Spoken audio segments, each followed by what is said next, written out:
তুমি শুক্রবারে কোথায় পালিয়ে গেছো জুমার নামাজ থেকে? তুমি 2 রাকাত পরে কোথায় গেছো?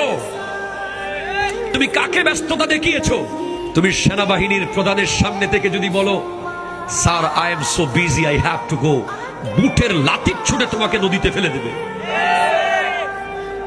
তুমি পুলিশের আইজির সামনে গিয়ে যদি বলো, আই এম সো বিজি, আপনার সাথে কথা বলার টাইম নাই, তোমাকে গাছের লগে বেঁধে রাখবে। ঠিক কিনা কথা বলেন? তুমি আল্লাহর সামনে, এই যুবক, তুমি আল্লাহর সামনে থেকে 2 রাকাত নামাজ পড়ে যে দৌড় দিয়েছো, তুমি আল্লাহকে কি বলতে চেয়েছো যে আই এম বিজি? তাহলে তুমি কেন দৌড়ে গেলে? কে আছে তোমার? ভূমিকম্প থেকে বাঁচাবে তোমাকে কে? জোরে বলেন কে? কোভিড-19 থেকে বাঁচাবে কে? ভয়ঙ্কর মহামারী থেকে কে বাঁচাবে? জলোচ্ছ্বাস থেকে কে বাঁচাবে? আগুন থেকে কে বাঁচাতে পারে? তুমি তার সামনে ব্যস্ততা দেখালে কেন? তুমি ফজরের নামাজ পড়ো নাই কেন?